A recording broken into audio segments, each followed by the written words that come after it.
So if you Right. want to win on Instagram, first You I'd got to say be on Instagram. you got to be on it. You Yeah. got to figure out what posts are, how Yeah. are you going to make your posts go viral. You need to stay on top of trends. You need Mm. to be all over it and really dig into it for it to work for you. Otherwise, I think it's a waste of time. Hello, amazing humans, and welcome to episode number 272 of the Game On Girlfriend podcast.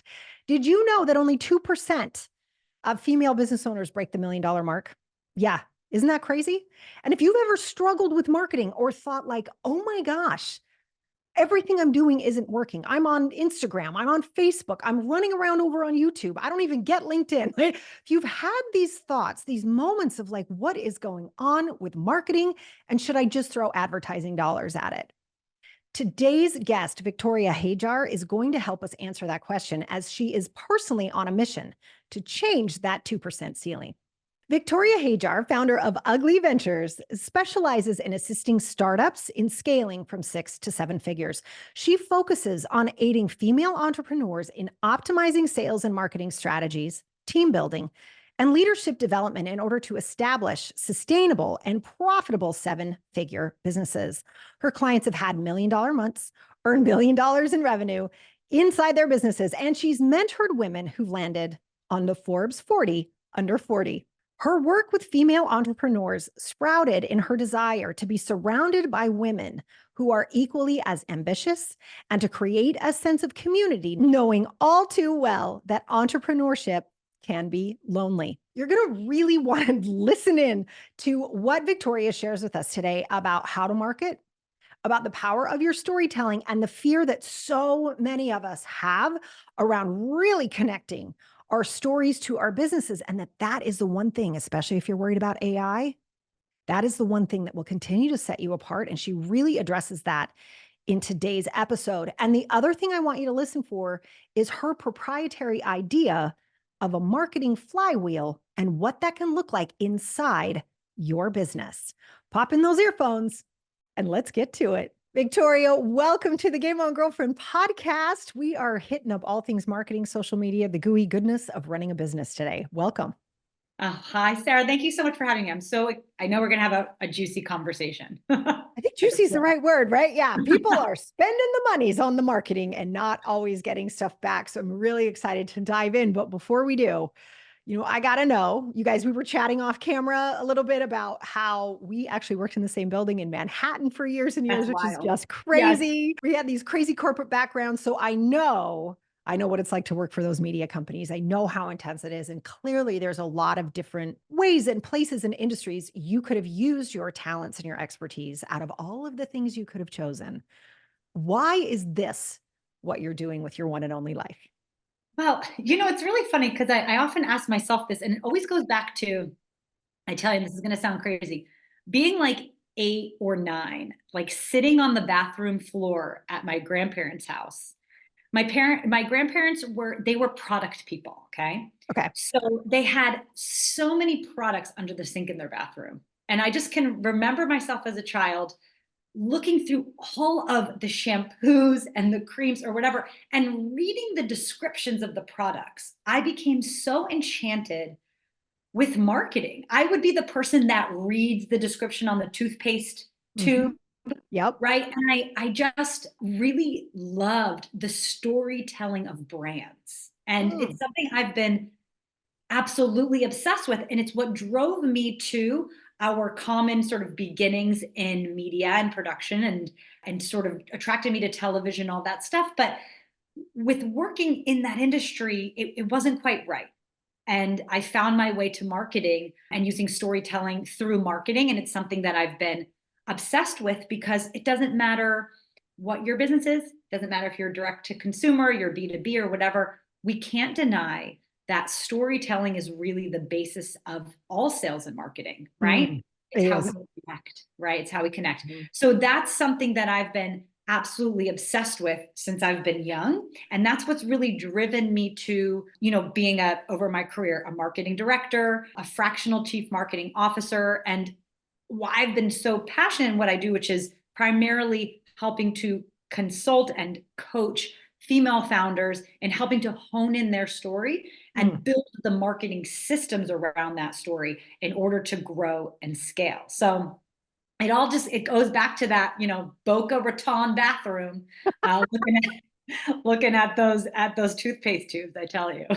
Oh my gosh, I have to tell you, while you were telling that story, I went back to my grandmother's house in Salt Lake City and what was that? And they had more products. So much I stuff. think, holy cannoli, they had products. Holy cannoli, I But know. oh, yeah, but I agree with you. That's so funny. I never thought of myself as loving. I do love marketing. To turn a phrase, to tell a story, it's the best. But like, I read labels too. I never thought of that. I love it. They're like, ooh, the luxurious bubbles will take. And I'm like, yes, Yeah. let's go. Let's go, luxurious bubbles. Right. It's so interesting. I never put that together. I love that story. Yes, and it's so funny because to this day I'm really like, did I read the directions on the shampoo? It's like we How don't know how many to use minutes? shampoo, right? But the I know. stories are good Rinse about and repeat. No, but I'm like, I have to leave it on this many minutes. So, it. but yeah, no, I love that. And I think actually lends itself, I think, to, on sales. And I know you're very focused also on sales and mindset and all this stuff. But when we nail it down, it really reminds us of how important copy is. I think we disregard just how important the words that we use on our landing pages, on either our social posts, and even in our sales scripts and how we talk to people, and also how we talk to ourselves, right? The 100%. words are so powerful. Mhm. Yeah, I completely agree. I think copy, and I want to get into this with you because I know you dive into AI too, and people are freaking Yeah. the F out right now. But what is that? FTFO? Freak the fuck out. Right. But people are like, oh my God, AI, what are we doing? What are we doing? But I happen to completely agree with you. I think copy is and writing copy well is one of the skills every single business either needs to hire into the business or somebody's got to learn how to do it well because it makes or breaks the business. I really, really believe that. I'm glad you said that. The discipline of marketing and sales are the two things that every business owner, founder, anyone that's selling anything must understand about their business. And it's not something that you can outsource. And honestly, I've tried to just outsource for different clients over the years, just copywriters to come in and sort of fix the problem. But it needs to be, there has to be a thought partnership there Mhm. because as a business owner, you need to understand how to sell, the words that sell. You need to know your customers more than anyone else. And it's not something you can easily outsource 100%, right? Mhm. You Mhm. have to kind of drive the strategy, be the owner of the strategy. And so I think that it's very worthwhile for everyone to sharpen their copy skills. 100%. Right? Yeah. Yeah. Yeah. Yeah. And I think it's one of those great things to those of us that run businesses, right? You get the 2 a.m. idea, the shower idea, the riding in the car where there's 85,000 children in the back idea, right? Like we get these Absolutely. moments and to be able to capture them in a way that would work or to spend some time tweaking it so it's really a beautiful story, that is so valuable even in that moment and then have someone who like really can take it from there and turn it into something 100%, wonderful. 100%. And this Yeah. kind of goes to your original question of AI. I think that we've kind of tapered out a little bit of the first wave, which I think is actually a very good thing. Okay. What I've been seeing like on the ground is that our BS meter for AI generated copy, We I know mean, it. we all have it. We all have it. And I can see increasingly this divide between businesses, between brands that are putting in genuine effort to create copy that and tell stories that are genuine and that are authentic versus the brands, the posts that are just regurgitated AI. I've seen conversations on social, especially on LinkedIn, getting a little bit heated where I've seen people literally saying, don't reply to my post with an AI comment. I feel like an idiot talking to, this has been aggressive. That's wow. I mean, I Which, can see a post in 2 seconds. I'm like, "Ah, yeah, AI," right? But wow, yes. even in comments, they're able to Even see in really comments, fast. because Okay. people are just AI generating Right. comments. Right. And honestly, I think we're seeing this emergence of marketers that are like, no, I actually put in some genuine effort here. And I Mhm. think there's this kind of distaste that's happening for, Mhm. so how exactly do we use AI, right? I think AI has lent itself extremely well as like to help with brainstorming, Yep. right? To Yep. help with generating ideas. I Mhm. think when we look at, understanding sort of keywords and how to optimize things for SEO to help with maybe particular hooks or Mm. particular subject lines, it's incredibly useful. But to be generating volumes of copy in AI, I don't think it's there yet. And I also think that we as marketers, as business owners or whatever, we are not sophisticated enough on how to leverage the tool to be giving us back something that is more useful. So at the end of the day, kind of putting in the time to understand how to prompt AI properly, how to, and how to get back something that sounds genuine, right? Mhm. It's a lot of time. At the end of the day, it's just like write the damn thing. But also, I feel like going back to our original comment, it's about storytelling. Yes. And like AI is Yeah. never going to grab that story of me sitting on the floor in Boca Raton in the bathroom. Like, but those are the things that people are going to remember. That's exactly God. Oh, I just want to like raise my preach on it. Like we've been really working on this in the Abundance Academy too. Like people are, because people are working so hard on nurture sequences and on what's Yes. happening and like, how do I Yes. do this? And that's really been my coaching around it. So I'm so happy. You just totally validated. I'm like, whoo, Yeah. yeah, baby. Where it's like, let's use it for ideas because sometimes it can spark ideas. And I'll even Yes. have my head of operations will do that for me sometimes. I'm like, I am super stuck Yes. on the next 3 emails. Can you just run them through, AI real quick for me? And I never use them, Yeah. but it really helps me sort of get started sometimes. And it always comes down to the human story. Oh, And 100. I think, because I love sales so much, I tell people all the time, human beings make the decision about whether or not revenue is coming into your business, not robots, Yeah. human beings. And you've got to connect with human beings and have them see a different future because they purchased. And without that, you can tell me we're going to embark on an exciting journey.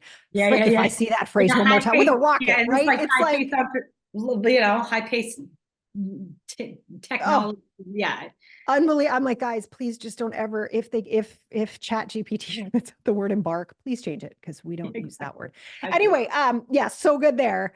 And then you're leading me into something else that like I think we're kind of kindred spirits, and you are like so close to my heart on this one, which is social media is not the best place to be spending marketing dollars. If you are what I want to hear why you think that, like why you're like planting your flag there. And then Yes. if we're not doing it there, what are we supposed to do? This is the key to success in marketing for anyone that is, a solopreneur or running a small team, right? The reality is that whatever channel you choose to grow on. So you can have massive growth at writing an awesome blog, doing an amazing podcast on any of the social channels with a newsletter. Like there are so many different channels that you can optimize, but it has to start with something that you like. Oh, I Like love I that. can't tell you how I many love times, like that. personally, I for so many years have fought the Instagram dragon. Like I know for my own business that my people are Instagram. I get Yep. it. But I Yeah. personally despise Instagram. It's just not Mm, I don't love it. I really don't love mhm, it. I really enjoy LinkedIn. So what I decided is I'm like, listen, and from a lot of false starts, I was like, I mm. just can't keep up with it because I liked it in the beginning and I could feel this like before I had kids, I was like, let me post this artistic thing and pictures and all this. And now I'm just like, I don't have the time. I don't enjoy it.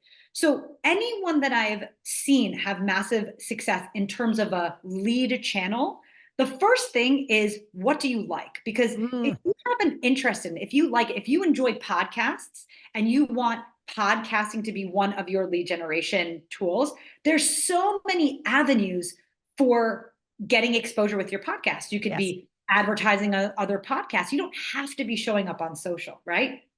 I've Speak on seen it. incredible people Mhm, that main kind of lead magnet, their main thing is their newsletter, right? mhm. So you can write an excellent newsletter and really focus on making that newsletter incredibly rich, right? It Yep. doesn't have to be showing up every day on social media in order to connect because we have to remember. So if we kind of zoom out, we have to ask ourselves the question of where does social media sit in Mm, in our marketing strategy? mm, mhm. I think so many of us assume that social media is an awareness strategy, meaning we're going to be reaching brand new people, like brand new Mhm. prospects and leads through social media. But the reality is if you're not really all in on your social platform, you are not going to be getting exposure to anyone new, right? So you have to play the game in order to get anything out of social. So I think Instagram is a really great example. If you just are posting on Instagram, like on your feed and doing the occasional reel and or story and not really paying much attention to it, not being super strategic, well, the algorithm is not going to showcase any of your stuff to new people, let alone your current followers. So if you Right. want to win on Instagram, first You I'd got to say be on Instagram. you got to be on it. You Yeah. got to figure out what posts are, Yeah. how are you going to make your posts go viral. You need to stay on top of trends. You need Mm. to be all over it and really dig into it for it to work for you. Otherwise, I think it's a waste of time. Oh my The other thing gosh. is that people believing that they can just be like taking out social ads and that's going to grow, like just paying for the audience and paying for the exposure. I really believe, and this is the idea originated, I want to say maybe 10 or 15 or more years ago from Russell Brunson, who is the owner Yeah. of ClickFunnels. In his book, Traffic Secrets, he had 3 books in the series. It's like Traffic Secrets and they're all secret something, right? But I remember reading years Love it. ago, and he was like, in order to win on social platform, right, you really have to earn your way in and then buy your way in. So if you're someone that has earned your way in to Yes. your organic audience on social, then it is a very good time to start supplementing that with some paid traffic, some paid ads, things like that. But But if, also only yeah, once you know which message works too, because I've seen people just throw money at ads and they don't know if that message and they works don't yet. even know So if it works. yes, So if yes, you've been able to build a substantial following on a yes, social organically, chances are you're going to understand what messaging is popping off. You'll have some evidence, right?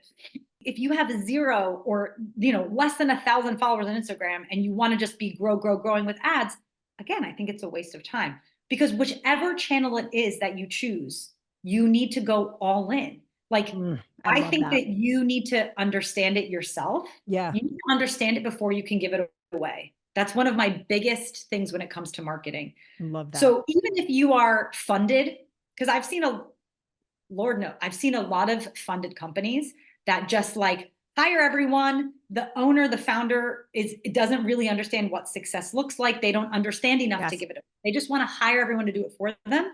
And those businesses often fail. Mm-hmm. They don't get that traction because you as the founder, the owner, you have to understand what success looks like. You have to understand how to sell, how to market.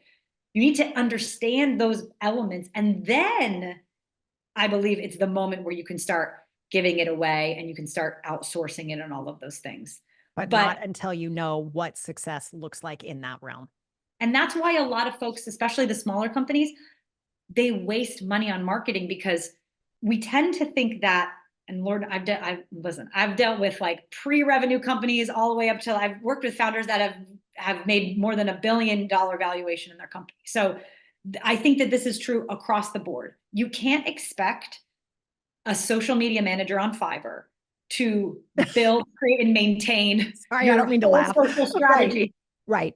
Right. or your niece or nephew. Like I Yeah. tell you, I think that we don't put enough attention on how important and vital it is for our business that our marketing and sales work. It's if you Well, that's it's how if you you don't can't have a sell stuff, business. you don't have a business, right? And it sounds so common sense, but when you are in the throes Yeah, of it, right? And everyone's coming at, do you have a social media strategist? Do you have this? Do you have that? It's so we get just sucked up into that world of hustle, hustle, get more, get more, get more. yeah, And I remember that happening in a startup too. I was employee number 2 in one of these startups, and I just watched them burn through round A. I watched them burn yes, through it.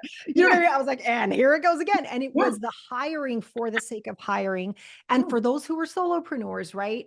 It's being on Instagram for the sake of being on Instagram. It's doing the things you think you're supposed to do instead of tapping internally, yes. asking yourself, what's going to cause us to be successful? Who do you want to reach? Where are they? What do they need to hear? Like, let's get back to super duper basics so you can Yeah, de-stress yeah. and stop with the overspending, overwasting. I just want to crawl through my screen and freaking hug you right now, Victoria, because I love that message so No. much.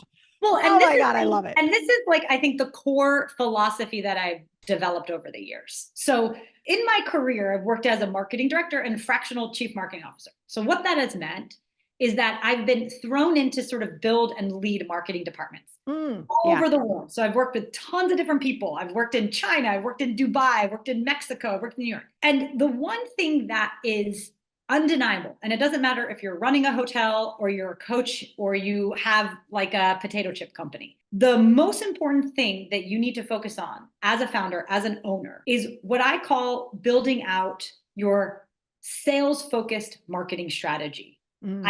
It is your client journey. Okay. Yeah. And it's like the 6 steps it takes from finding prospects, sort of bringing them into your world, getting them ready to buy and converting them, right?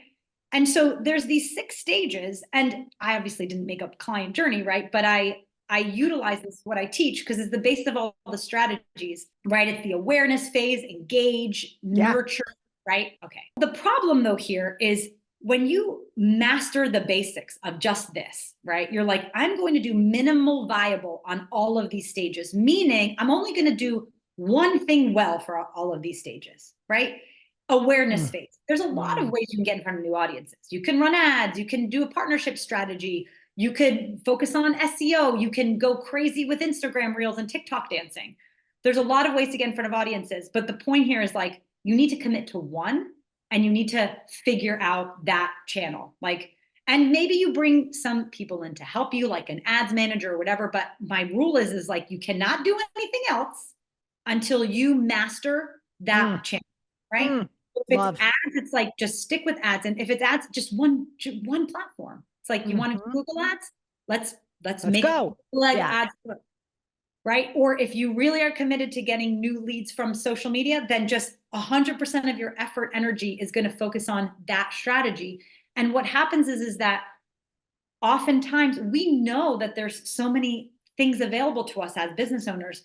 I don't even like to call it shiny object syndrome. It's kind of like we want to try a lot of things and see what works, right? But the problem is, especially with limited budget and limited time, we don't have enough resources, like i.e. time or money, to actually put in the time it takes to have that crossover for any of these channels to see when things are working. Yeah, agree. So we just try a lot of things and a lot of things aren't working, and then we feel super discouraged. So I agree. And it can happen like that, right? Like you can rip through money. You can lose 3 months. I mean, it can happen so quickly. And so I really appreciate your message of, hey, yo, pull it back to one and let's become a master at that. And, you know, it reminds me when I'm working with someone, I always use the example of a franchise. So it's like, let's say you're running a Pizza Hut, because people can wrap their heads around this. I'm not sure why, right? And it's like, woohoo, we're running, it's profitable. And I go, great. How many days a week are you working there? And they're like, 7. I'm ready to open up my next store. And I'm like, you are in that store 7 days a week, and that's why it's working. If you open up a second one, they're both going to fail. So you have to learn how to replace yourself and become an expert here, and then you can go do a new one. And anytime I use that example, people are like, oh, I get it now. You can't try to run 5 stores, which is running Instagram, running LinkedIn, running Google ads, running that. Like that's the equivalent of trying to open 5 stores at the same time. And I think when we have a little bit more respect for the power of these platforms when they're used well, and when our eye on success has actually been outlined and illustrated and strategically drawn out, well, then you can start cooking with gas. But you can't do that out of the gate just to throw stuff at it. And gosh, if there's anything I could go back to like 15 years ago, Sarah Walton, that's what I would have said to myself, because I really tried to do it all. And boy, was I tired. It was really 100%. hard. And me too. I mean, when I first started in marketing, it's a funny story, but I started, I was in corporate, and then I found myself, we had moved and I had just had a baby, and I was like, I know marketing. So I literally like picked up my contacts phones and I was like, what do you need? And so I started doing everything, right? Yeah. And what I discovered was that like, not scalable, not sustainable, but also, really gained a respect for the depth of all of these different tactics. The subject of blog writing, right? How to write better, how to optimize for keywords, the thumbnail on the blog. Like there's so much depth in just that one channel. When you begin to really understand the depth of all of these tactics and really what it takes to have true success, then of course it would be impossible for you to be running all of these different strategies well at the same time. So I think that is the number one most important thing, is sort of like understand this full journey that I call it a 24/7 marketing flywheel. Oh, I So love that. That's so I fun. have, Oh, yes, because everything is churning and working towards each other. And one of the big problems that I see many business owners making, this is my biggest pet peeve, is that you kind of hire a lot of these folks to help with marketing, right? But you're like the central communication point because you're not yes. thinking about your marketing as a flywheel. You're talking to all these individuals in silos. And so all of these different things you're running, they're not actually working together. Hmm. So the one really biggest takeaway I would say for anyone listening that has a business is the one thing you can do this week today that would make a huge difference is bring anyone that helps you in your business together for a weekly meeting, a weekly marketing meeting. And I'll tell you, I have amazingly smart female founders that I've worked with have 3 million plus in revenue. They don't have a marketing director, so they have to kind of manage everyone. But they're the ones that run around like a chicken without a head, talking with, Susie, social media manager on Monday, Adam, Yeah. the ads manager on Thursdays or once a month, and no one talks to each other. Yeah. And That's, you're the yeah. main point of contact to everyone. Yeah. And And it is so powerful to, the businesses. I think we all know the businesses, right? Where you watch that marketing campaign trickle to all the different ways used beautifully in all of the different formats and platforms. yeah. That is some magic, but you do need social media manager talking to newsletter writer, talking to sales page, talking to, whatever else they're doing, podcast episodes, right? Like having that, boy, does that work well when it's working well. I love the flywheel. Oh my God, so good. Well, I Oh mean, my God. and the last really beautiful thing too, which a lot of people don't think about, is when you bring everyone together to create this flywheel into a room where they're talking and discussing and creatively brainstorming and all that stuff, is that you're like leveraging everyone's experience. And oftentimes so much more comes out of it because your social media manager is talking to your ads manager, who's talking to your person who builds your landing pages and the person that's writing the emails. So now everything, it flows because you can't have that magic if no one's talking to each other or looking at the data and saying, hey, this is our weak point in this funnel, right? What are some ideas here? Maybe the copy we're using on the ads they're not symmetrical with like what the landing page says, or maybe when people sign up for the things, the email sequence is not quite right. But we need to put all those pieces together. And the best way to do it is by bringing the people together. Oh my gosh. It's such a simple answer. Such a simple answer, such a profound result. Oh, so good. Oh my gosh. Well, I really hope that we can continue conversations like these. I want to know, we'll bring you back on. I want to know more about how AI ends up evolving over the next 12 months, like that kind of stuff. I'd love that, Victoria. But in the meantime, two things. One, I believe you have a special gift for our girlfriends. And two, if someone is like falling in love with you right now and they're like, I need me some more Victoria, you got to let us know where people can find you. Okay, well, I love LinkedIn. Obviously not Instagram. I love LinkedIn. If you DM me any questions about marketing, like I do a LinkedIn live coaching. So if anyone wants to come on and just like have me pick apart their marketing strategy and get my advice, I can invite you onto the show. It's super fun. And that's every Wednesday. And yeah, I got a gift. So if you want to build your own flywheel, you can go to Ugli Ventures. So my business is called Ugli Ventures with an I. I love that. Business is ugly sometimes. It can be. So if you go to Ugli Ventures, ugliventures.com/strategy, you can get like a guide on how to build this sales focused marketing strategy for yourself, this 24/7 marketing flywheel. And it breaks it down and it reminds you that you don't have to go fast. You just got to keep going. That's the most important, bit by bit, right? Piece by piece, taking the time to do things well, right? And not rushing through things and getting frazzled. Oh, so huge. Again, if I could go back to past Sarah Walton and be like, yo, lady, chill out.